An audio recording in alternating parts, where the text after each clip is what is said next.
Queremos pedir paz e serenidade em nossos pensamentos e em nossos corações para este estudo de domingo, para que possamos, Senhor, nos alimentar dos ensinamentos da doutrina, dos ensinamentos de Jesus para a nossa vida, para que possamos fortalecer as nossas energias físicas e espirituais para os nossos desafios, para a nossa caminhada aqui na Terra.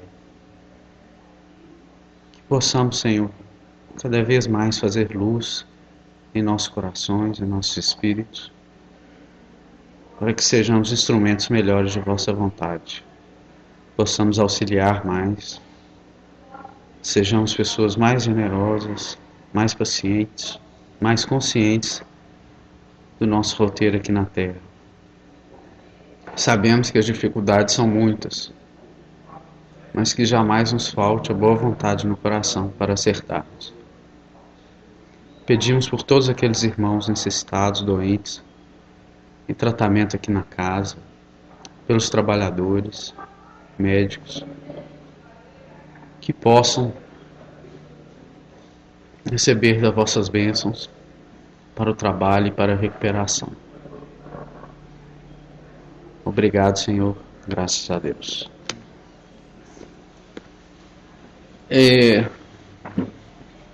Bom dia. Essa honra!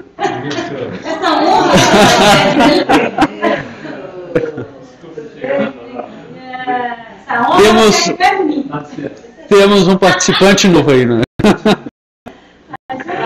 Tudo bom, né, Samuel?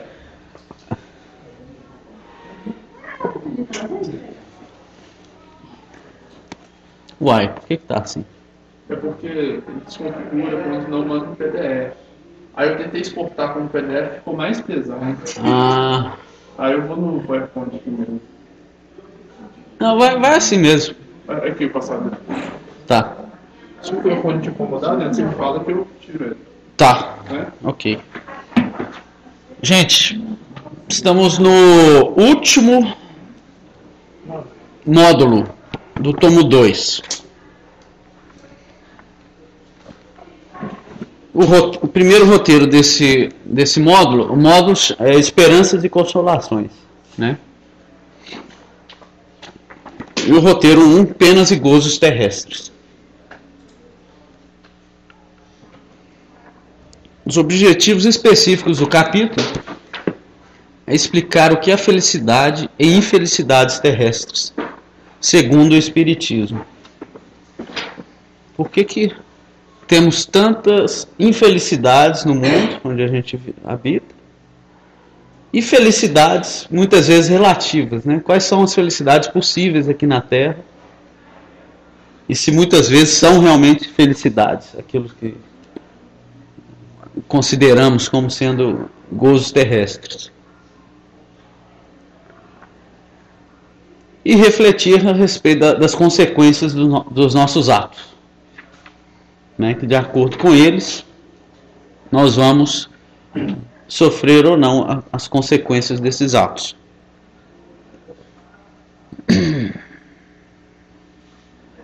Esse estudo ele está bem assim, bem direto e claro em alguns capítulos e perguntas do Livro dos Espíritos e do Evangelho segundo o Espiritismo.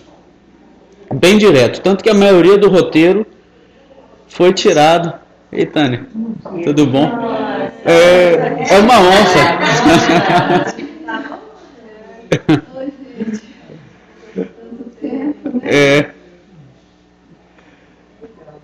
Então tá bem direto, né, no Livro dos Espíritos e no Evangelho segundo o Espiritismo, onde todo o roteiro foi retirado. E a gente vai ver bastante isso. O objetivo é a gente estar colocando e refletindo, né, sobre essas passagens.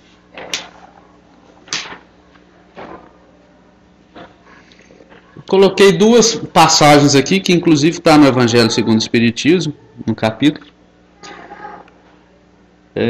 Capítulo 5. Bem-aventurados os que choram, pois que serão consolados. Bom dia. Hoje a família vem em peso. Bem-aventurados os que choram, pois que serão consolados. Bem-aventurados os famintos e os sequiosos de justiça, pois que serão saciados. Bem-aventurados os que sofrem perseguição pela justiça, pois que é deles o reino dos céus. Bem-aventurados vós que sois pobres, porque vosso é o reino dos céus. Bem-aventurados vós que agora tendes fome, porque sereis saciados. Ditosos sois, vós que agora chorais, porque rireis. Mas ai de vós ricos, que tendes no mundo a vossa consolação. Ai de vós que estáis saciados, porque tereis fome. Ai de vós que agora rides, porque sereis constrangidos a gemer e a chorar. Essas passagens evangélicas, elas vão se abrir nesse estudo, né, que a gente vai fazer, para a gente entender um pouco melhor o que Jesus quis dizer com isso.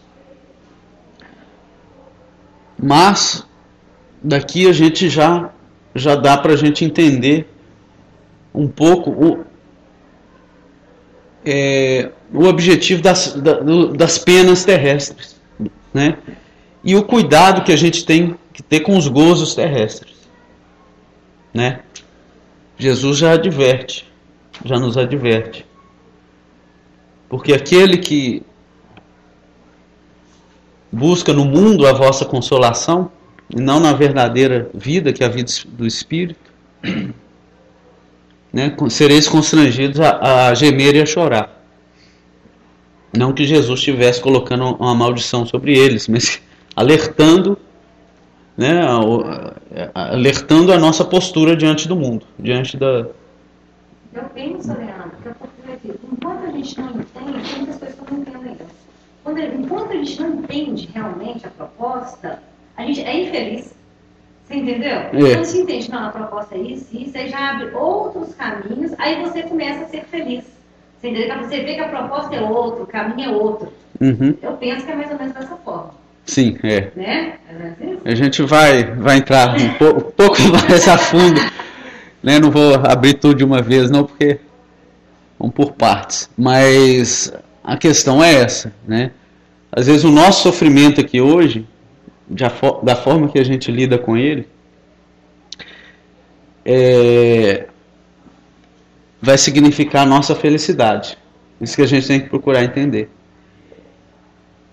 Porque se a gente buscar no mundo a felicidade, isso é que Jesus fala aqui, buscar nas coisas do mundo, não é isso que a gente vai encontrar. Ele está alertando a gente para o cuidado que a gente tem que ter. Mas vamos começar lá no Livro dos Espíritos. Isso.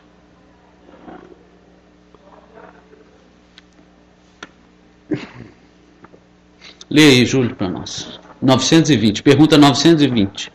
Pode o homem gozar de completa felicidade na Terra? Pode. Não. Por isso que a vida lhe foi dada como prova ou expiação. Dele, porém, depende a suavização dos seus males e o ser tão feliz quanto possível na Terra. Olha só, né? O ser feliz tanto quanto possível, né? E a pergunta e já responde aqui: pode gozar o homem de completa felicidade na Terra? Não. Né? Então, a Terra não é na Terra que vamos gozar da completa felicidade.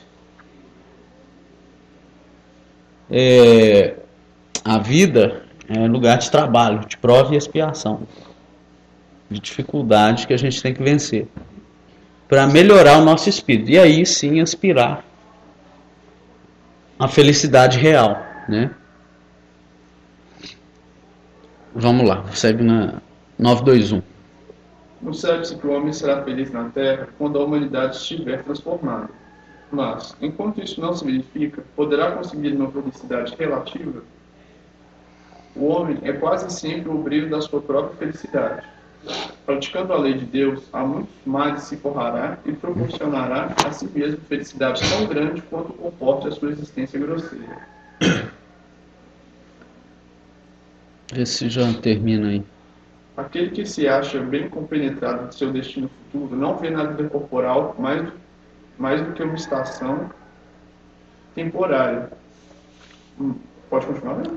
Não, vamos, porque aqui já é a explicação do Kardec, né? A resposta terminou ali.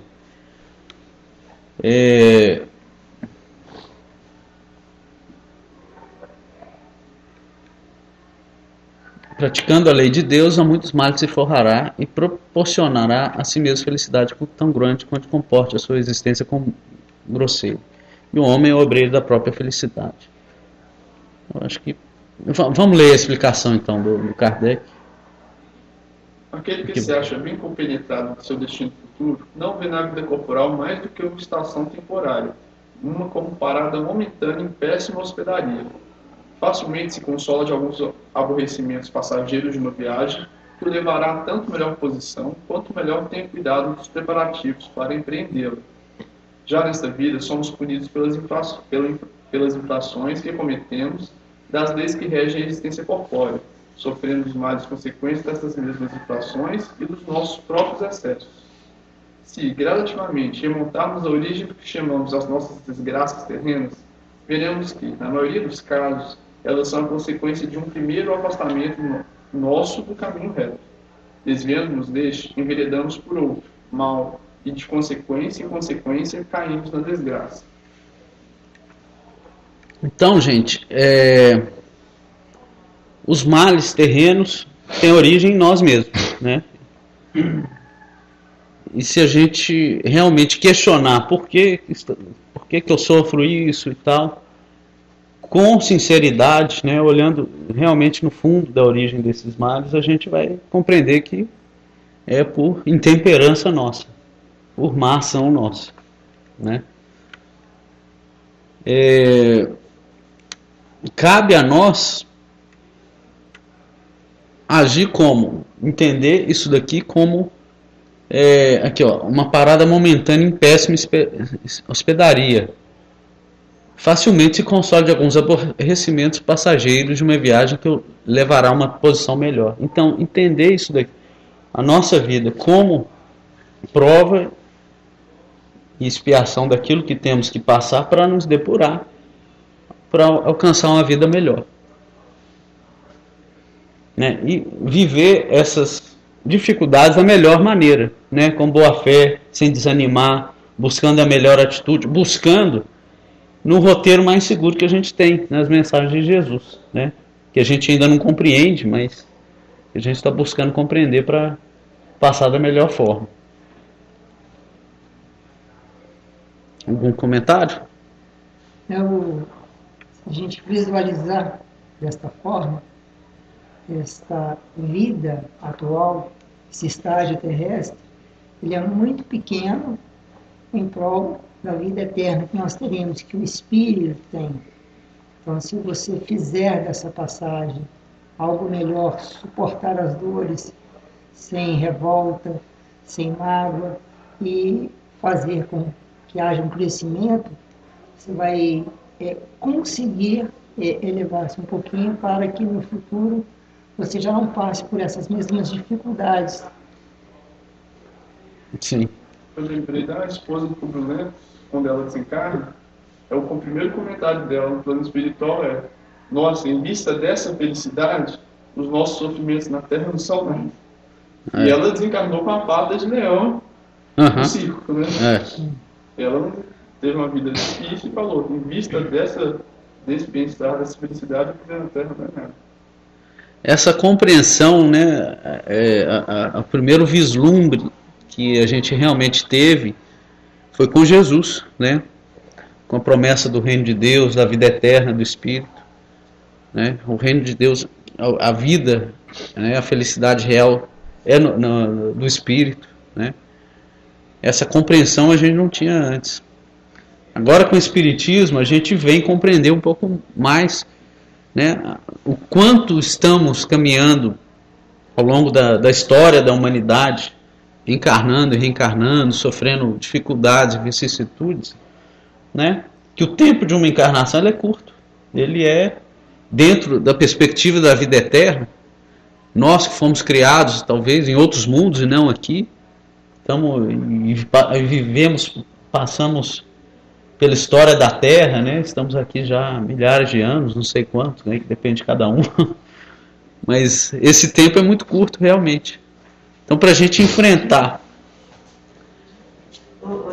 esse tempo, essa compreensão, que isso acho que vem aos poucos para o espírito, né?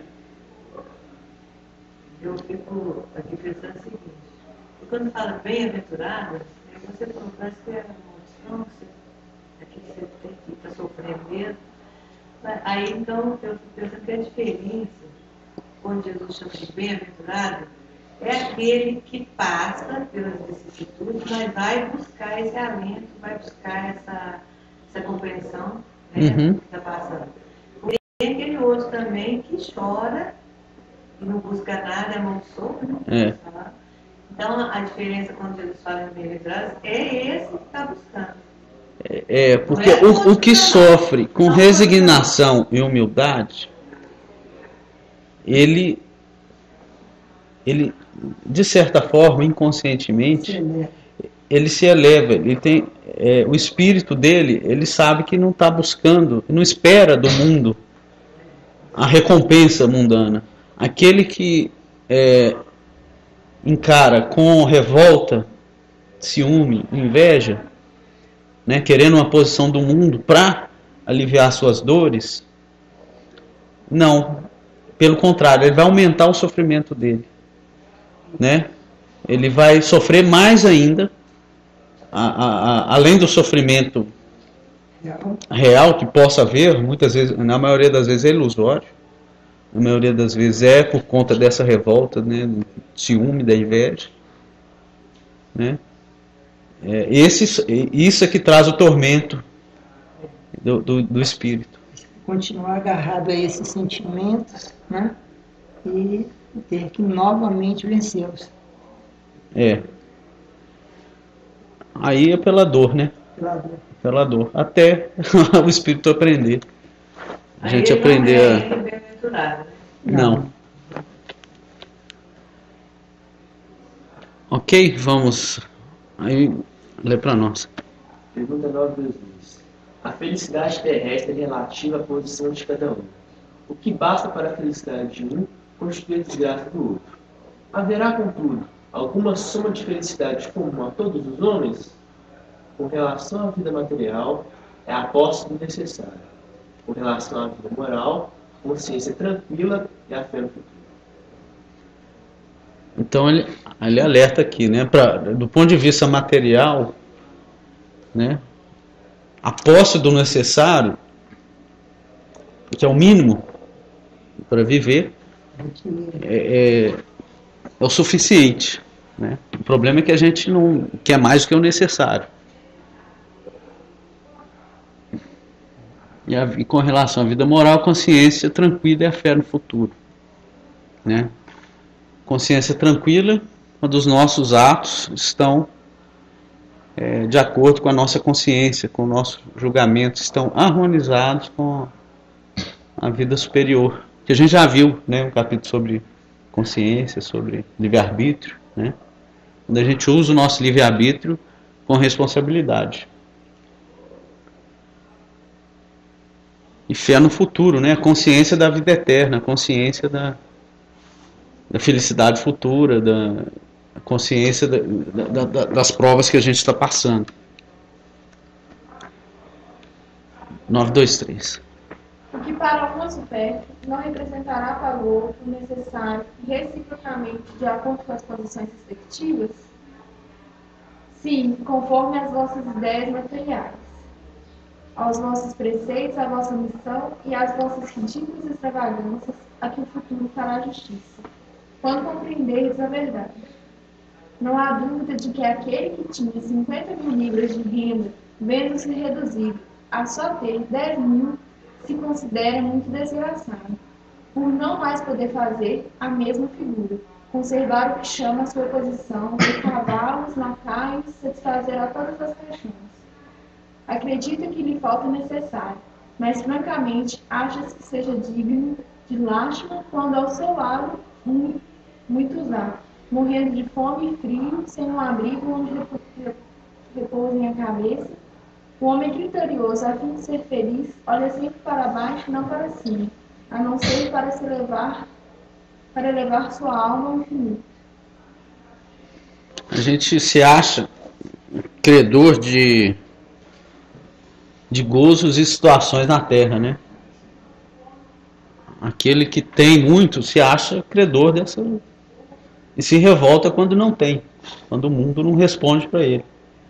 Esquece que a humanidade, né? Todos somos iguais perante Deus e que a humanidade, ela, a maioria dos irmãos, elas estão numa situação pior do que a dele.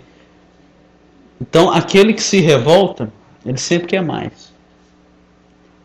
Aquele que compreende a verdadeira vida, ele olha ao redor. Então, se ele está numa posição melhor, ele vai saber da responsabilidade que ele tem com os recursos a mais que ele tem, que muitas vezes ele vai ter que utilizar para benefício dos outros que não têm, né? Que ele vai ter que usar com responsabilidade. Ao contrário daquele outro que acredita que ele é melhor do que os outros por essa situação e que muitas vezes usa isso em detrimento dos outros, né? Utiliza mal ou utiliza para satisfazer o próprio ego. Ele considera que é uma injustiça ele passar dificuldades e necessidades, né? Sendo que, na verdade, ele já tem base, ele tem o que precisa para sobreviver. Mas, muito mais, né, do que... Muito mais. Só que, como ele já tinha algo bem além materialmente, e viu reduzido, se sente injustiçado. E aí vem a revolta, né? Ao passo que aqueles que vivem numa vida simples e acostumados, até felizes com isso, terão uma condição espiritual bem melhor do que a dele. O dinheiro é uma prova, né? É uma prova Jesus difícil. mesmo já fala. Ai de vós ricos lá, que a gente viu. Mais fácil o camelo passar por uma agulha do que um rico entrar no reino dos céus. Muitas vezes é por isso, né? Aquele que tem e o dinheiro, o recurso, não é que ele é mau. Só que a gente tem que entendê-lo como recurso, como instrumento de evolução e crescimento da Terra. E não como para me satisfazer os meus gozos terrenos, né? Que é isso que as pessoas buscam a satisfação material para buscar os gozos da Terra, que são ilusórios e passageiros, né? Acho que tem uma explicação nessa. Vamos lá. É até a 927 aqui, né, como introdução para o estudo. Das penas e gozos terrestres, amares que independem da maneira de proceder do homem e que atingem mesmo os mais justos. Nenhum meio terá ele de os evitar, deve resignar-se e sofrê-los sem murmurar, se quer progredir. Sempre, porém, lhe é dado ouvir consolação na própria consciência, que lhe proporciona a esperança de melhor futuro se fizer o que é preciso para obter. Continua? Não, vamos refletir na pergunta, mas é isso que a gente falou mesmo, né? Aceitar com resignação.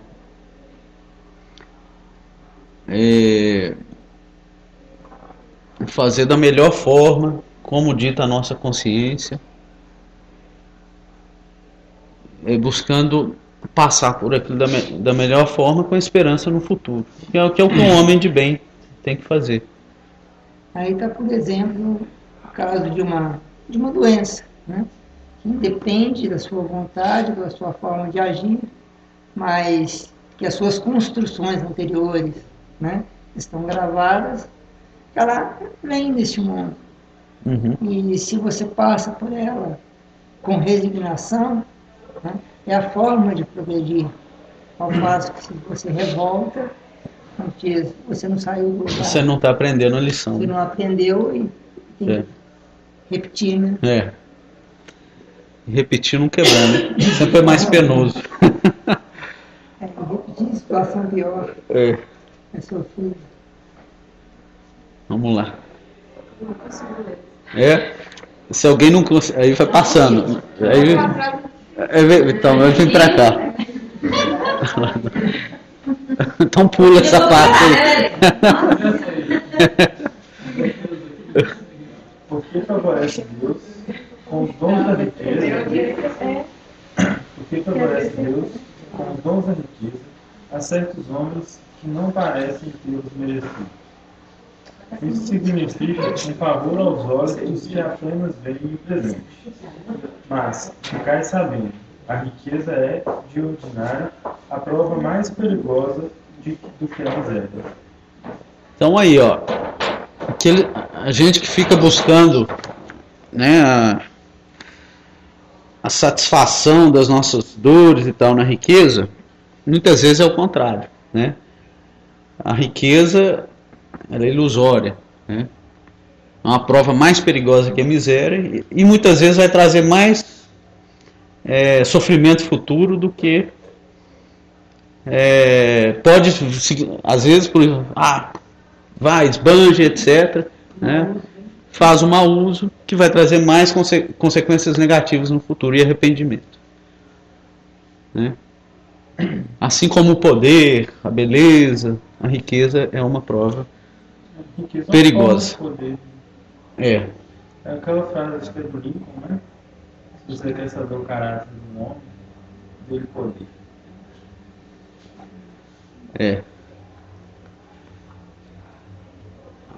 Então, e para a gente valorizá-la, saber valorizá-la, a gente tem que saber ser digno na falta do recurso.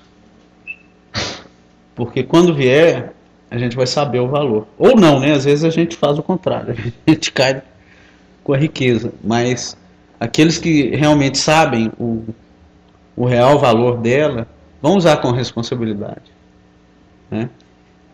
Ainda, devido à nossa natureza devido à nossa situação espiritual, ainda aqui na Terra, a maioria dos casos ainda é de queda com a riqueza, de mau uso. A maioria, não todos. Dela advém a vaidade, né? A vaidade, o orgulho, esse achar que é de direito, que a situação dela é melhor do que as outras, né? Basta não cumprir as leis morais, né? As obrigações. Considera os outros lacaios, né? Ainda temos muito disso, mas... Muitas vezes a queda, vou falar em família ou casal. Muitas vezes a queda de um, vou falar do homem, da mulher também, é consequência de muita facilidade, muito dinheiro mesmo. Então não consegue, aquele que não tem a moral já, né, solidificada, ele cai pelo excesso. Sim. E você falou, posso tudo, dinheiro, e vai para aí, uma série de coisas. Aí chega desanulada, muitas vezes já a infelicidade vem nessa vida ainda, né? Não desse mau uso. 926. Criando novas necessidades, a civilização não constitui uma fonte de novas aflições? Os males deste mundo estão na razão das necessidades factícias que vos criais. Há muitos desenganos se poupa nessa vida. Aquele que sabe distinguir seus desejos e olha sem inveja para o que esteja acima de si. O que menos necessidades tem, esse é o mais rico. Invejais os gozos dos que vos parecem os felizes do mundo. Sabeis, porventura, o que lhes está reservado? Se os seus gozos são todos pessoais, pertencem eles ao número dos egoístas. O reverso, então, virá. Deveis, de preferência, lastimá-los.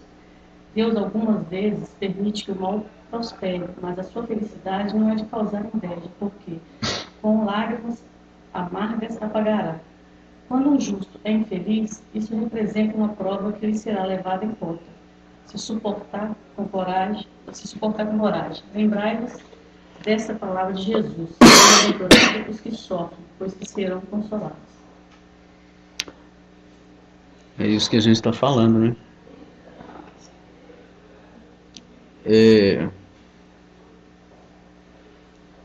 Deveis de preferência lastimar, né? Esses que estão gozando egoisticamente, né? A posição que... E a gente vê muito isso, né? Muitas pessoas que têm recurso fácil e abundante, esbanjando, buscando a satisfação egoística, né? E a gente deve primeiro lastimar, né? Compreender as leis da vida. Eu acho que não é julgar nem nada, mas a gente compreendendo as leis da vida, saber que ter compreensão que a situação perigosa que essas pessoas estão passando, né? Vão passar e vão sofrer por conta disso, né? Ainda o mundo, as pessoas ainda não compreendem essas leis, né? E vai, né? Um gozo esse que usa mal o recurso e o poder que lhe é concedido, né, temporariamente, vai cair na prova. Vai cair e vai ter que retomá-la. Futuramente, cada um vai colher os frutos daquilo que plantou, né, que alimentou. Olha, e não passa nada impune, né? A lei, ela é perfeita. Deus, o que a justiça do homem não pega, que a justiça do homem, ela busca punir as transgressões à lei do homem, mas a justiça de Deus, ela é perfeita. Ela quer que a gente seja perfeito, que nós aprendamos a ter o espírito reto, o espírito correto, um espírito que compreenda as leis da vida, né? Que compreenda a sua responsabilidade aqui na Terra.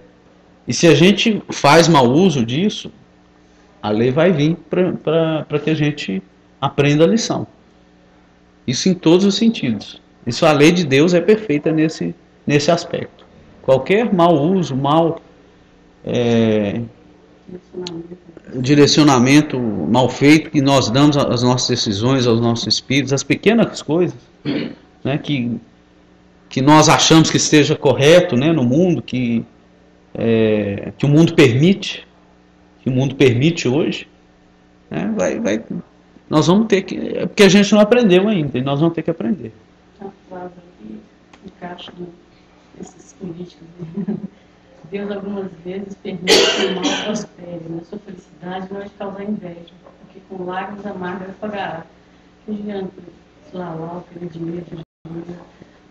E tem vários níveis, né? Tem no nível da roubalheira e tem no nível, né? Mas tem mais mas a gente deve lastimar, né? Lastimar. Infelizmente, isso traz muitas consequências para as outras pessoas, né? Isso que talvez gere um sentimento de revolta e tal. Mas eu acho que nós temos que compreender a situação que nós estamos aqui na Terra hoje. A gente não vai conseguir mudar isso se a gente não mudar primeiro a gente mesmo. A humanidade, ela vai crescer se cada um mudar nós mesmos, a nossa condição moral. Não é atacando o rico. Hoje está muita essa polarização política, né? Direita, esquerda, e um fala, um tá errado, o outro tá errado, para lá, para cá. Os ânimos estão muito exaltados. O bom sou eu, o outro é mau. Então temos que ter cuidado com isso. Isso Não é bom. Leandro, Hã? essa questão dos roubos, né? Do quê? Dos roubos, né? Ah. Do lado. Essa questão da nova é engraçada, porque eu não fiz durante tanto faz. Aí eu fico tentando entender isso. Tanto faz um Nalau roubou 60 milhões, quando um que roubou 1.000, a falta é a mesma. Ou 50 centavos, né? Às vezes você roubou 1.000, não roubou mais porque tem oportunidade. Então, assim, a falta é a mesma, né? Agora, essa punição, vamos falar assim, essa ação, a lei da ação e reação, essa reação, ela vem na mesma proporção, será? Olha. Igual quando você falou, eu acredito que não. Porque um cara que roubou por 100 milhões e que roubou 100 mil, o que roubou 100 milhões vai desencadear uma cadeia de ações proporcionalmente muito maior do que roubou 100 mil. Os males, as consequências negativas que virão a seguir do que roubou 100 milhões são muito maiores, muito mais pesadas. As faltas que aquele dinheiro, o que aquele dinheiro poderia fazer, que não fez, é algo muito mais abrangente do que roubou 100 mil. Não que seja um crime pior, é o mesmo. É o mesmo ato, como você falou. Só que a consequência tem que ser proporcional àquilo que o rombo foi causado. Eu não sei, eu tenho uma dúvida dessa proporção aí. Porque se a falta for considerada a mesma, a gente, às vezes, Deus, né? A falta. A nossa visão é isso mesmo. Né? O tamanho da falta. Pagar mais do que o que roubou R$1. Mas, na verdade, é uma bagagem que a pessoa está trazendo de desonestidade. Né? Vamos pôr desonestidade. É uma bagagem nela, como ela falou. Talvez ele roubou R$1 porque não tinha mais para roubar ali. Mas o que está gravado nele ali, que ele precisa mudar, é esse sentimento de desonestidade. Não é isso? Então, eu não fico na dúvida se a proporção é a mesma. Eu acho que a falta é a mesma. A falta, o que ele vai sofrer por roubo é a mesma coisa. O que eu concordo com o Icaro é o seguinte: não é que o fato do roubo, não roubo está sendo julgado de forma diferente. Mas ele não só roubou, como ele prejudicou muita gente. É outra falta, já é mais coisa, entendeu? Além de roubar, é uma cadeia de ação, uma coisa. Eu acho. No caso objetivo, né? A cada um segundo as suas obras, o ideia também eu concordo plenamente com a ideia dele. Eu acho que depende do nível de consciência de cada um. Aquele que não tem consciência, ele vai ter, assim, vamos dizer, um perdão pela sua ignorância. Aquele que tem consciência do erro e persiste no erro, esse está mais errado. Tem um que é um espírito mais ignorante, que acha que é o normal, está mais na barbárie. Né? Eu acho que tem a ver isso com a consciência de cada um. Né? Aquele que persiste no erro, a consciência vai cobrar mais. Talvez esse que roubou 60, realmente foi uma persistência maior, né? Com consequências maiores. Mas, por outro lado, que roubou 1.000, às vezes até assassinou para fazer esse roubo. Então, eu já não sei, não dá para generalizar nesse aspecto. Mas tende a ser isso, né? Quem roubou mais, né? Mas hoje tem muito, principalmente nas altas esferas, aí no institucionalizado, o roubo legalizado, usando subterfúgios legais para aurir recursos que moralmente deveriam ser geridos com a irresponsabilidade na gestão dos recursos. É um tipo de roubo. Legalizado perante a justiça. Legalizados, usam subterfúgio, porque a lei no Brasil é tão complexa, que permite que o roubo aconteça, né? Ela é tão burocrática e travada. Nas minúcias, exatamente. Essas concorrências, isso muitas vezes são volumes muito maiores, ditos legais, né? Mas que na verdade estão trazendo consequências que vão ser respondidos como roubo ou muito pior. Porque mesmo, Leandro, que esteja na lei, aqui, ó, é demanda. Exatamente. Ele sabe que ele está roubando, ele sabe que ele está fazendo errado, né? É. O que eu estava tentando dizer Deve é que, saber, né? quando a pessoa rouba um volume grande, é como se, além do roubo, ela estivesse praticando outras ações. Então, você vai empilhando ações ruins junto com aquele roubo. Se a pessoa rouba e mata, ela vai pagar pelo roubo e vai pagar pelo homicídio, ela vai pagar pelos dois. Quantas pessoas que roubaram de outras e aquela pessoa passou tanta aperto, ela suicidou. Então ele é culpado também pelo suicídio daquela pessoa. É isso que você quer dizer, né? Exatamente. É uma cadeia. É uma cadeia de ações, uma coisa leva outra. Todo nosso. Aquela época do Collor, disse que teve muitos casos assim, de Eu acho da pessoa. o seguinte: o objetivo nosso, enquanto espírito, é a ação reta, clara, consciência limpa. Tanto um como o outro estão errados igualmente. Nós não temos que falar, esse é mais permitido, então eu posso fazer. Não é por aí. É erro, então, é errado. Talvez um vai pagar mais do que o outro, mas é erro de qualquer jeito. Nas pequenas coisas. Ô, Ju, o errado também é até você roubar o sonho de uma pessoa por aí.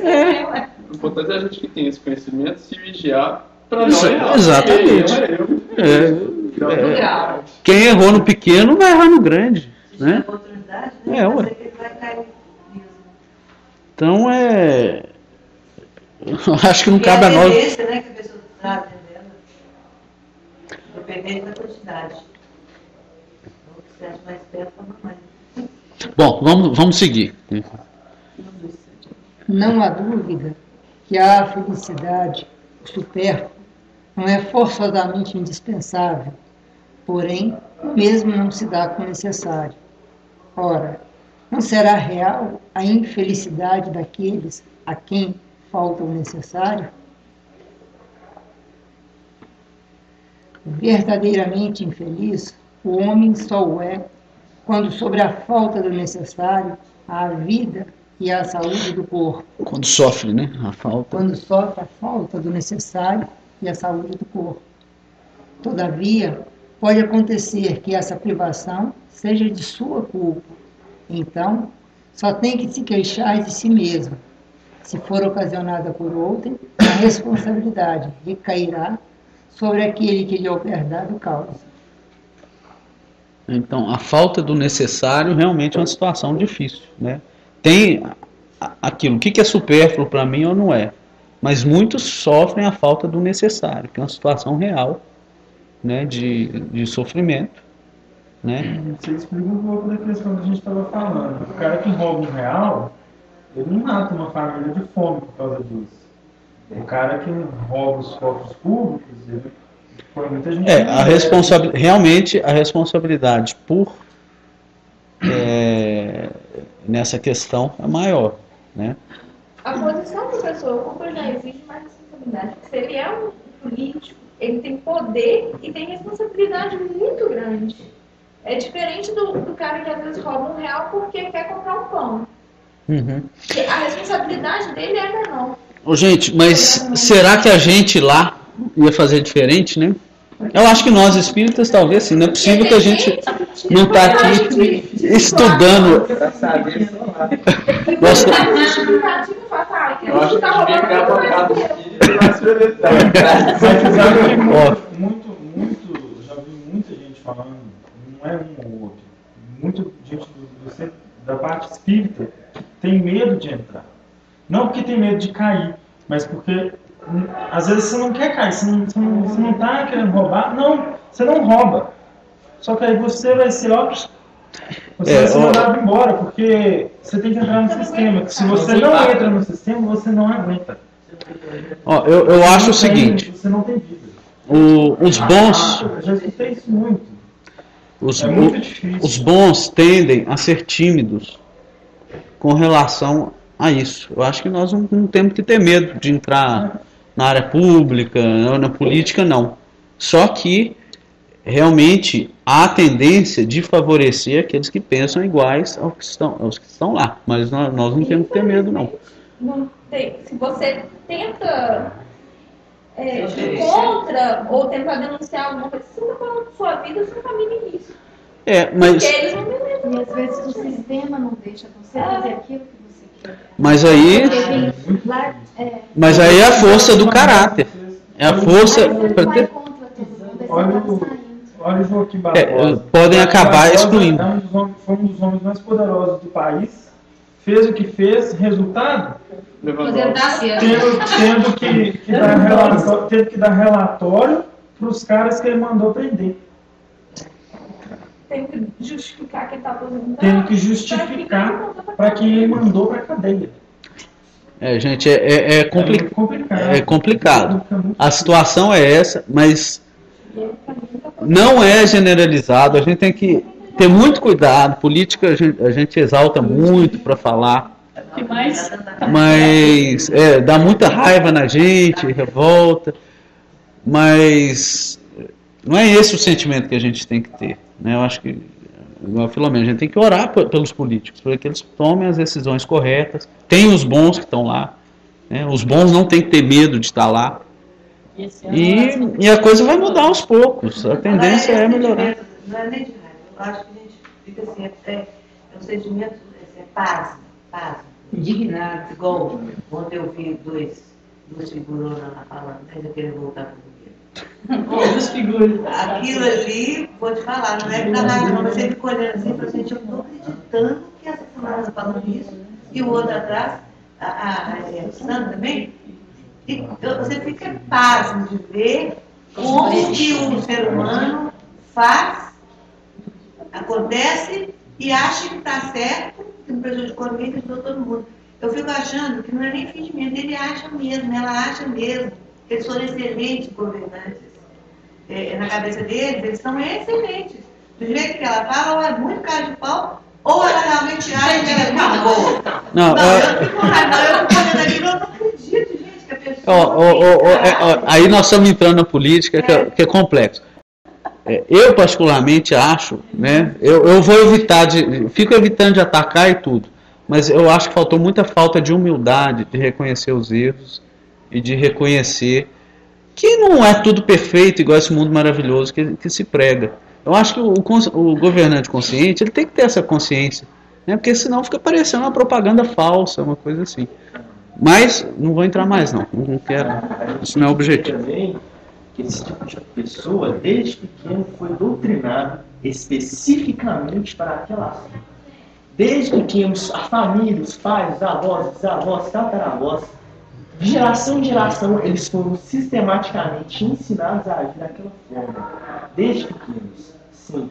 Então, para a gente pode parecer algo de outro mundo, pode ser uma indignação imensa, mas para eles é algo normal, porque desde criança eles estão introduzidos naquele meio de poder, de social, não, daquela esfera fechada. Então, eles desde pequenos, a mente deles é estreitada. Então, para eles, é como se fosse uma doença que ela colocou na cabeça deles. Uma ideia lá, colocou desde criança, cresceu junto com eles. Então, a gente pode pensar que é algo extremamente estranho, porque a gente está alheio dessa situação. Mas lá dentro, é uma esfera completamente diferente. Mas eu acho que vale a pena lembrar do que o Aliança falou, que a única coisa que a gente pode fazer pelos outros é a oração. E o outro é com eles. Então nós que escolhemos bem. Então... Que surpresa é essa? Gente, a Filomena está fazendo um banho de...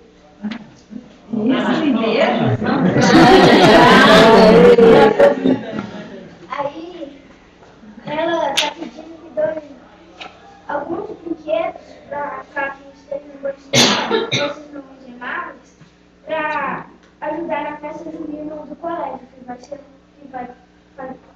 que ela vai fazer aqui. Aí ela está pedindo que eu puder fazer até terça-feira, ela está pedindo que traga. Aí é isso aí! Todo mundo vai trazer. Brinquedo de prenda. E todo mundo lá em casa doando os brinquedos, hein? Quero ver. Vamos desapegar.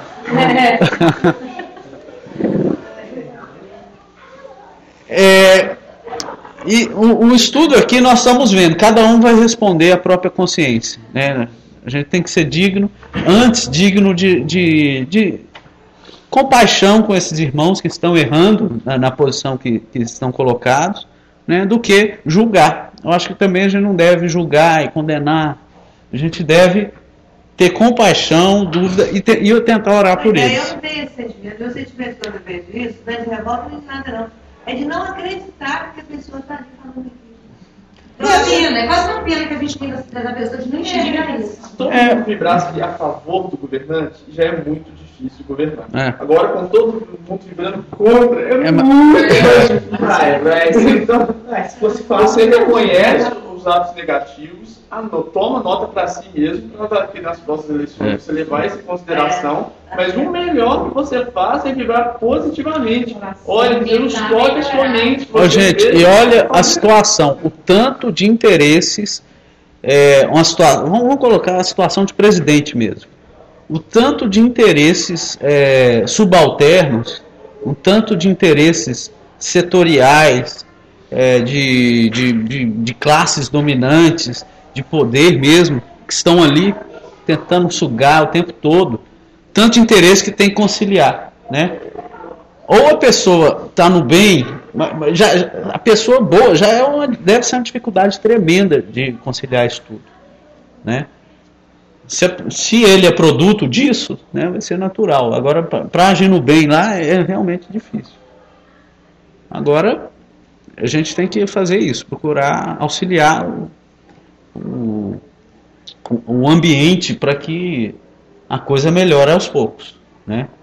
Ao pouco está se tomando consciência. Eu acho que aquelas protestos do ano passado trouxeram alguma conscientização um pouco maior, ainda que tenha sido insípido o resultado, mas é um processo, né?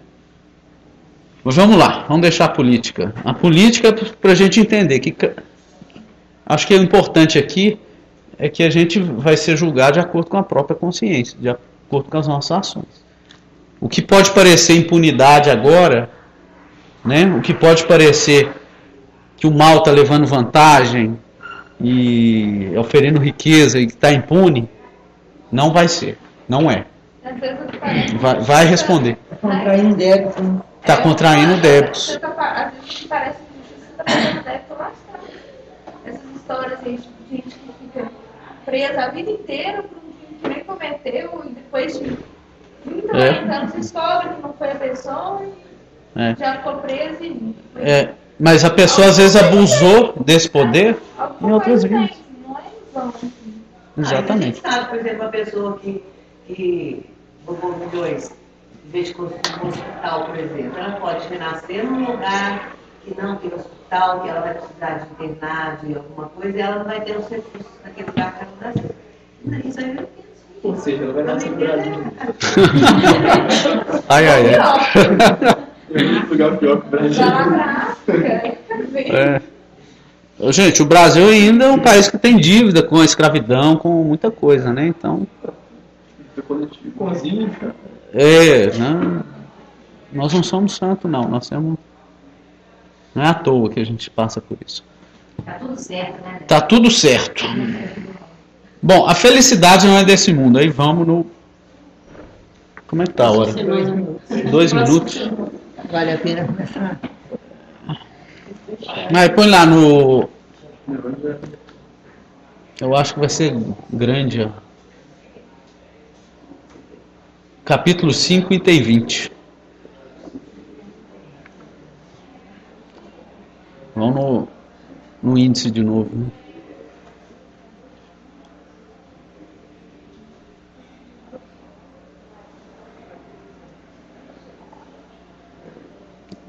Quatro, 5. 116. Bem-aventurados os aflitos, né? 20 é lá na frente. Você colocar a seta não passa pelo menos, 7 é claro? 8, 9. Não, mas se eu quiser perder, vai dar muita agonia.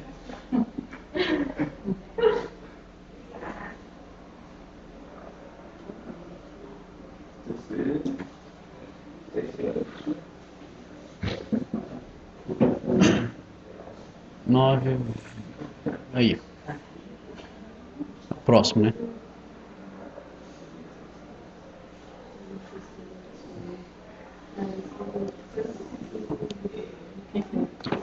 Sou eu?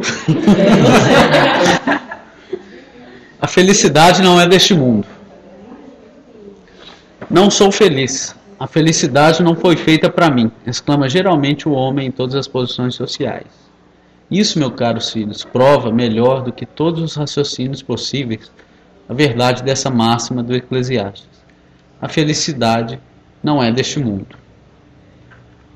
Aqui, olha, em todas as posições sociais, mesmo do rico ao pobre.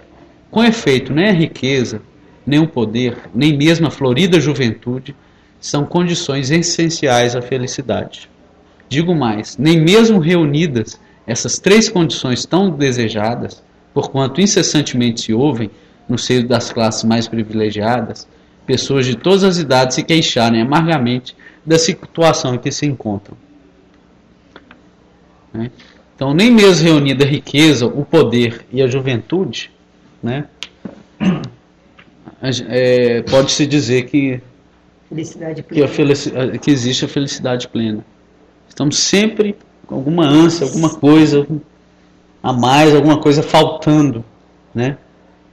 Por mais que a gente tenha, né? O rico, por mais que ele tenha, vai querer mais. Ele não está feliz com a riqueza que ele tem. Ele esbanja, aproveita alguma coisa lá, mas não está feliz, quer mais. Isso não tem... Diante de tal fato, é inconcebível que as classes laboriosas e militantes invejem com tanta ânsia a posição das que parecem favorecidas da fortuna. Neste mundo, por mais que faça, cada um tem a sua parte de labor e de miséria, sua cota de sofrimentos e de decepções, onde facilmente se chega à conclusão de que a terra é lugar de provas e expiações. Acho que tem mais um pouquinho. Não, tem mais uma página. Assim, pois, os que pregam que ela é a única morada do homem e que somente nela e numa existência é que ele cumpre alcançar o mais alto grau das felicidades que a sua natureza comporta. Iludem-se e enganam os que os escutam, visto que demonstrado está, por experiência arquicircular, que só excepcionalmente esse globo apresenta as condições necessárias à completa felicidade do indivíduo. Deixa eu ver quanto que está faltando. Eu acho melhor a gente parar aqui, porque vai cortar o raciocínio para a sequência. A gente reflete nesse inicinho que claro está que nós estamos no mundo de provas e expiações, independente da posição social, da juventude, né? Porque quando é rico, muitos ficam buscando a eterna juventude, né? Você vê muitas pessoas assim, né? Ficam buscando, não querem envelhecer nada, né? Outros, por mais que tenham, sempre querem mais, né? O qual outro que ele coloca ali? A juventude, a riqueza, sobe um pouco, e o poder, né? Sempre quer mandar mais, colocar mais por cima dos outros.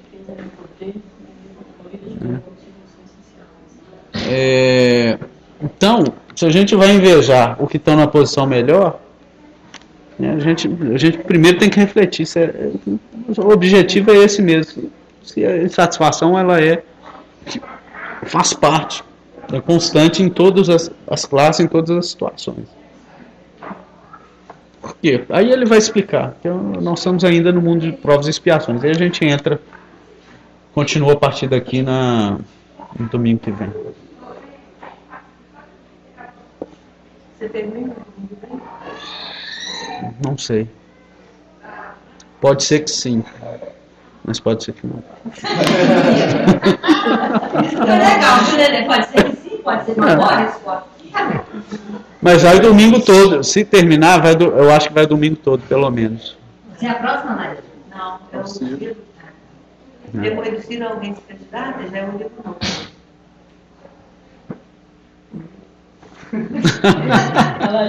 Não, eu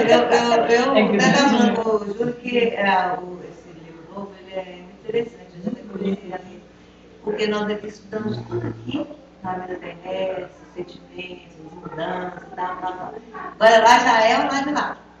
Então, muito interessante. O tomo 1, né, é sobre a doutrina em si, né? O tomo 2, eu acho que entra a parte moral.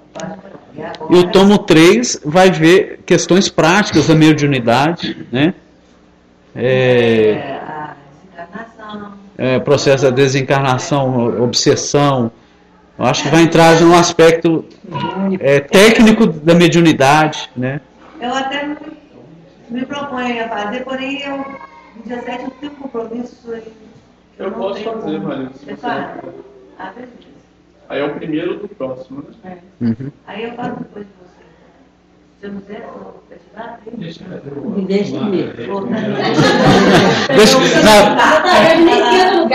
Não assusta ele logo de início. Depois do jogo eu faço. Ok, gente, vamos agradecer. Quem quer fazer a prece? Encerramento. Maria. Confesso, Jesus, Pai de infinita bondade, aqui estamos, Senhor, para agradecer esse vizinho, agradecer esse recurso, agradecer com o coração cheio de alegria e retorno da nossa companheira.